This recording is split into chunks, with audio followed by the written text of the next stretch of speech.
Pada tahun 2005 di berkas militer Amerika Serikat, ada seseorang yang mungkin akan mengubah sejarah dunia. Dia bernama Joe, seorang tentara yang bertugas sebagai penjaga perpustakaan militer yang kebetulan mendapat tugas baru untuk menjadi subjek dalam sebuah proyek rahasia militer. Tak sendiri, ada juga seorang mantan kriminal bernama Rita yang juga akan ikut, di mana proyek ini sendiri adalah untuk menguji sebuah hibernation pod atau kotak pembeku atau kotak tidur panjang.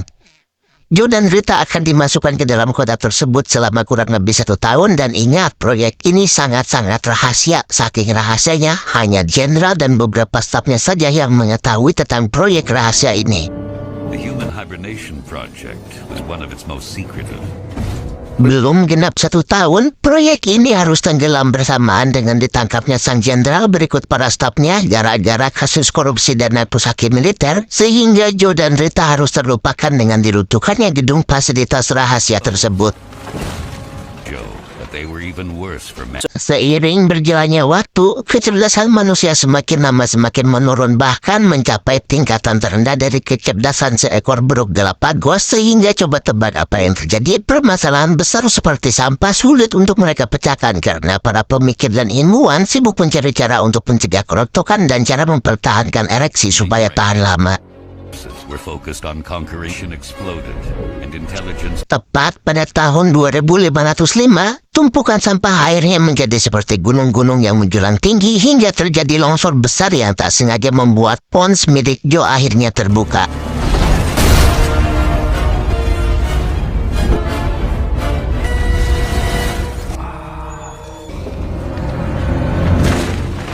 Sampai sini, Joe masih belum menyadari sedang berada di tahun berapa. Bahasa yang digunakan masih bahasa Inggris, tetapi lebih ke kerenyman atau seperti menggumam. Bahkan rumah sakit yang seharusnya bersih dan terawat nampak seperti gedung tak terurus, dengan para pasien yang sama tak terurus juga.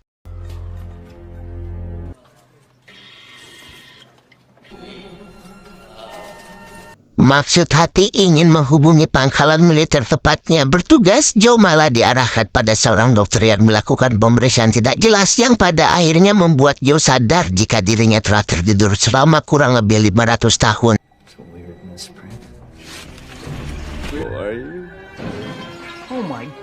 Dan ya, Joe berada di tahun 2505 ketika dunia sedang mengalami krisis ekonomi, krisis sandang pangan, dan segalanya. Bahkan film yang dianggap terbaik dan berhak mendapatkan piala Oscar tahun ini adalah sebuah film yang hanya menampilkan pantat seseorang yang berdurasi 2 jam tanpa henti. It won 8 Oscars. Perlu diingat bahwa semua orang di tahun ini memiliki identitas masing-masing berupa tato pada lengan mereka, sehingga ketika Joe diketahui tidak punya itu, maka dia pun ditangkap oleh polisi dan langsung menjalani persidangan dengan hakim dan para saksi yang tidak kalah bodohnya. Soon discovered that in the future, justice. Tak diduga, pengacara yang akan membela Joe di persidangan ternyata adalah Prito, orang pertama yang Joe temui ketika baru bangun dari tidur panjangnya, yang karena apartemennya rusak gara-gara Joe. Prito yang seharusnya menjadi pengacara pembela pun justru malah ikut menyudutkan si Joe hingga dia harus dijatuhi hukuman penjara. Stupid laughter. Di sisi lain, Rita, sang wanita kriminal yang rupanya sudah bangun lebih dulu, yang karena di zamannya dia berasal dari lingkungan yang kurang berpendidikan, maka Rita tidak terlalu sulit untuk beradaptasi atau nyambung dengan orang-orang bodoh di tahun ini, yang justru membuat Rita mendapatkan pundi-pundi rupiah, dolar dari hasil menipu orang yang ditemuinya. Thank you very much, young man. Kembali ke Joe yang sedang diberikan tato identitas, yang karena komputer di tahun ini sama remote dengan semua orang, maka Joe kesulitan mengatakan nama aslinya dan justru harus diberi nama not sure atau tidak yakin gara-gara Joe yang kesulitan memahami instruksi dari komputernya.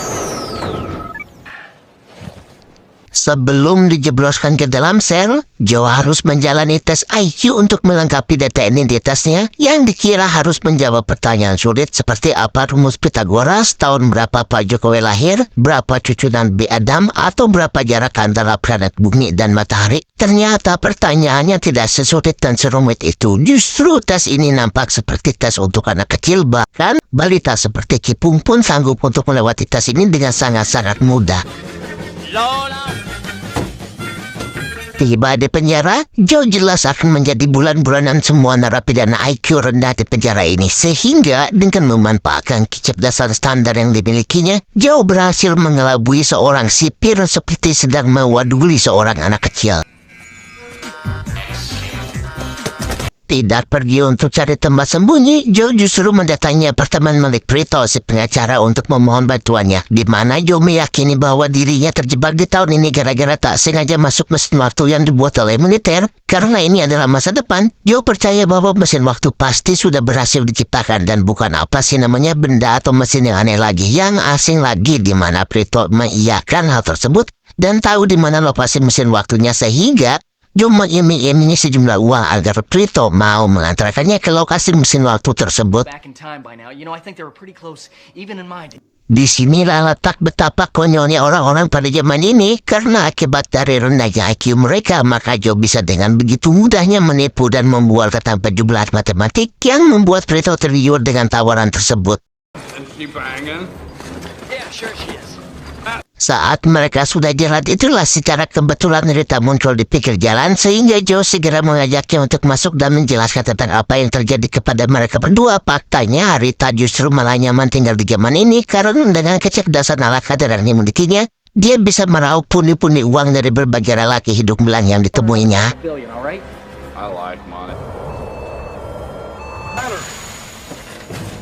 Dan ya, tepat saat mobil Prito mogok, muncullah beberapa petugas kepolisian yang datang untuk menangkap Joe, di mana aksi penggerebekan dan penangkapan ini sangat amat beleguk sekali. Saking beleguknya, salah satu polisi bahkan salah mengarahkan basuhannya yang justru malah menimbulkan kecelakaan pesawat.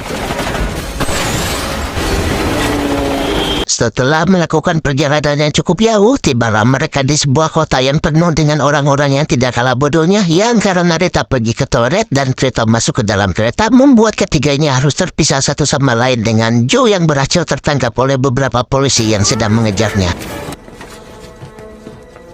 Alih-alih akan kembali ke penjara, Joe justru dibawa ke White House alias Gedung Putih yang menjadi kediaman Presiden Amerika Serikat pada tahun itu, di mana Joe benar-benar terkejut saat mengetahui alasan kenapa dia dibawa ke sini, bahwa ternyata Joe dinyatakan sebagai orang paling pintar di dunia setelah berhasil mengerjakan tes IQ dengan nilai yang sempurna.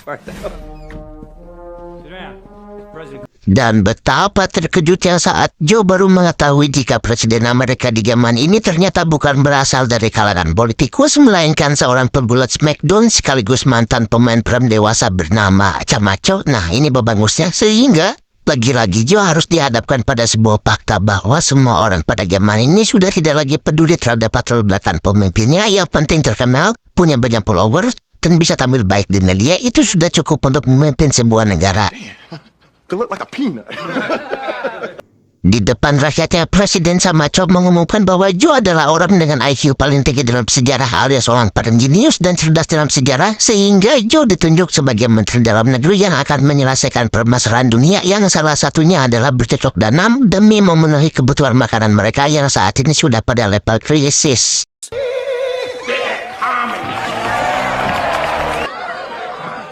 Karena ditawari imbalan kebebasan, Joe terpaksa menerima jabatan tersebut meski sedikit pun tidak tahu menahu tentang dunia agraris dan belum pernah kuliah di Fakultas Pertanian Unsil. Joe hanyalah seorang pria biasa dengan kecerdasan biasa yang hanya kebetulan terjebak bersama dengan orang-orang yang bodoh.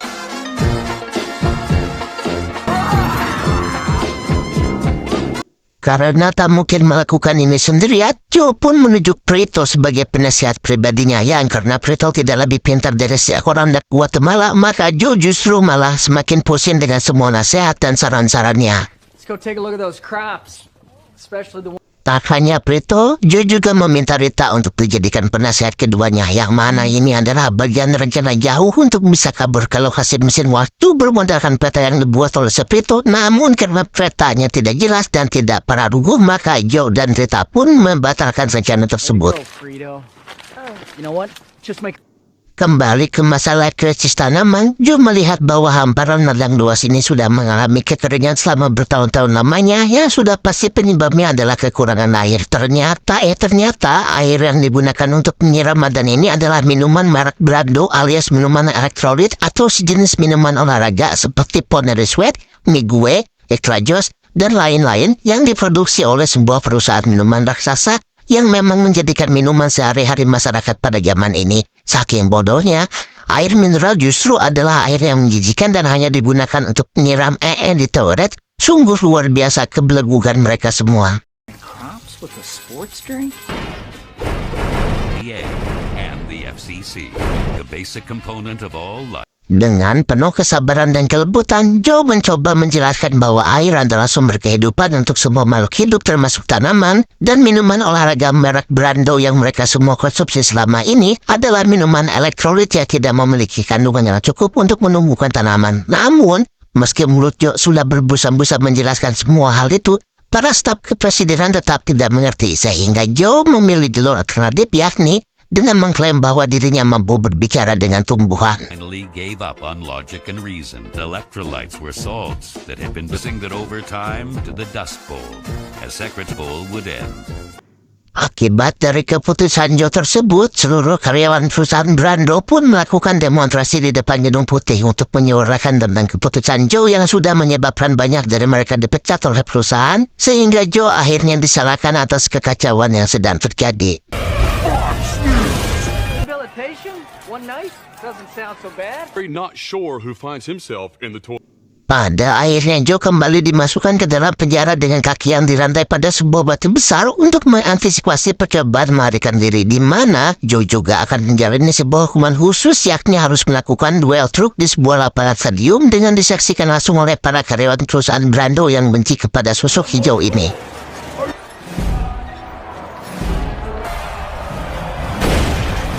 Yang menarik adalah Joe akan melawan 2 truk penghancur beserta 1 truk raksasa yang ukurannya terlalu besar, saking besarnya bahkan bisa menghancurkan stadium ini, sedangkan truk yang akan Joe kendarai sendiri merupakan mobil biasa dengan senjata yang diambil dari mainan kesukaannya Teh Anggi, sehingga akan sulit bagi Joe untuk menghadapi masalah yang satu ini, terlebih lagi ketika batu yang mengikat di kakinya harus dibawa tepat di atas mobilnya.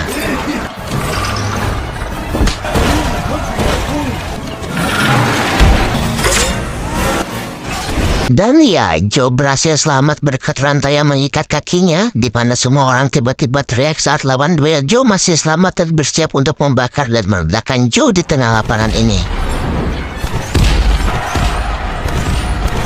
Di tempat lain, Trita dan Prito nampak kasihan melihat nasib Joe yang harus menjadi bulan-bulanan semua orang yang ada di kota ini, di mana Rita tak sengaja melihat satu tanaman yang tumbuh tepat di pekarangan rumahnya, sehingga mereka berdua segera menuju ke stadion untuk memberitahu Presiden Camacho tentang keberhasilan ini. Come on, Frito, hurry! It's working everywhere! Come on, Frito, hurry! Karena Rita dicegat penjaga dan Presiden Camacho terlalu fokus menonton, Rita pun harus menggunakan cara lain atau alternatif lain untuk membuat Presiden dan semua orang melihat semua tanaman di ladang, yakni dengan membayar seorang kameramen amatir untuk pergi ke tanah ladang yang ditemani oleh Prito yang akan menjadi penunjuk jalannya. Wanna make some money? I like money. Kembali ke Joe yang masih dikejar oleh lawan duelnya, dia melihat sebuah kesempatan untuk bisa selamat, yakni dengan meraih sebuah mic dan mencoba untuk berpidato di depan halayak ramai. Just take it easy, okay? But I'm telling you, if you put water... Dengan pemilihan kata yang tepat, nada yang tegas, kalimat yang jelas dan lugas, si Joe berharap bisa menginfluen dan membuat haru orang-orang yang mendengar pidatonya. Namun, pada kenyataannya, jangankan terharu, mengerti saja mereka belum tentu, sehingga jangan salahkan Teh Anggi apabila Joe akan tetap mati oleh lawan duelnya.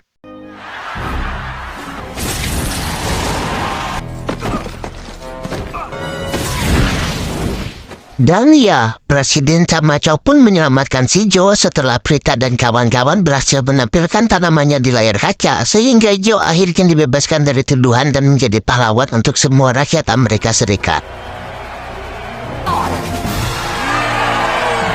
Berkat kesuksesannya, Joe pun ditunjuk sebagai wakil presiden dan menjadi harapan yang akan membawa semua orang menuju peradaban yang lebih baik. Sementara mesin waktu yang pernah Prito ceritakan ternyata hanyalah sebuah taman bermain dengan beberapa visual tentang sejarah di masa lalu. Seiring berjalannya waktu, Joe akhirnya terpilih menjadi Presiden Amerika Serikat dengan Prito sebagai wakil presidennya, sementara Rita diperistri oleh si Joe sebagai orang yang sama-sama berasal dari masa lalu. Joe dan Rita memiliki 3 anak yang merupakan 3 anak paling pintar di dunia pada zaman itu, sementara wakil Presiden Prito menikah dengan 8 wanita dan memiliki 28 anak. Sehingga sejarah nampaknya masih akan begini saja untuk beberapa ratus tahun ke depan, namun setidaknya Joe berhasil membalikan nasibnya sendiri dan cukup baik untuk seorang pria yang punya kepintaran rata-rata. Tamat, terima kasih sudah menonton. I love you.